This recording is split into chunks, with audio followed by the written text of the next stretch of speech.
बुद्ध अपने साधना काल में एक निर्जन स्थान पर ध्यान मगन बैठे थे। इसी स्थान पर एक यक्ष का वास था।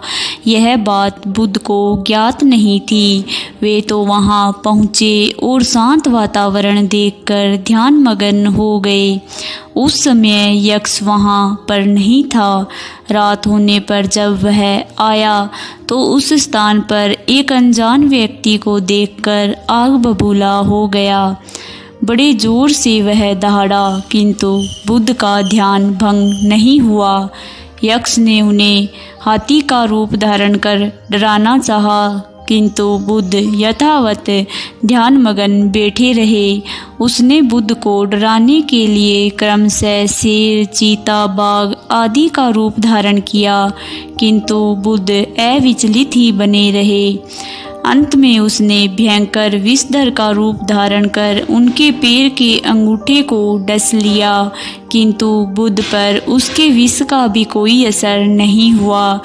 वे अब भी अप्रभावित रहे। विषधर उनके शरीर पर चढ़ गया और उनके गले से लिपटकर उन्हें जोरों से काट लिया, लेकिन इतने प्रयासों के बावजूद भी बुद्ध की साधना को भंग नहीं कर पाया। थक हार कर नीचे उतर आया और उनसे कुछ कदमों की दूरी पर लेटकर अपनी थकान उतारने लगा। ध्यान पूर्ण होने पर बुद्ध ने उसकी तरफ देखा और उसे बहुत स्नेह से दुलारा। उसका निश्चल प्रेम देखकर सर्प का विष अमृत बन गया और यक्ष ने श्रद्धापूर्वक बुद्ध को नमन किया। कहानी का सार यह है कि मन की कलुषता पर एकाग्रता, स्नेह और समभाव से ही विजय प्राप्त की जा सकती है। यक्ष भगवान बुद्ध को शारीरिक कष्ट देना चाहता था, उन्हें डराना चाहता था और वहां से भगा देना चाहता था, लेकिन इसके बदले भगवान बुद्ध ने उसे स्नेह से दुलारा, उस पर बिल्कुल भी क्रोध नहीं किया।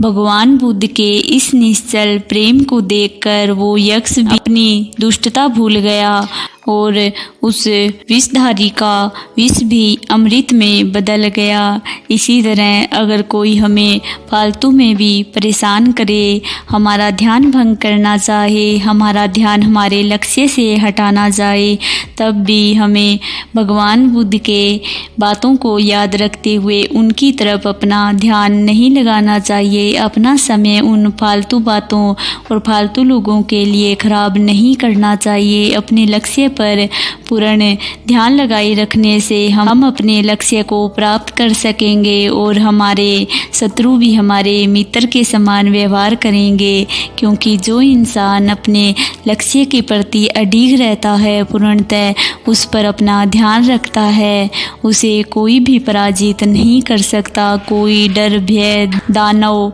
उसे हरा नहीं सकता। इसीलिए अपने लक्ष्य पर पूर्ण ध्यान रखें, एकाग्रचित होकर अपने लक्ष्य के प्रति समर्पित हो जाए। देखना एक दिन आपकी विजय अवश्य होगी।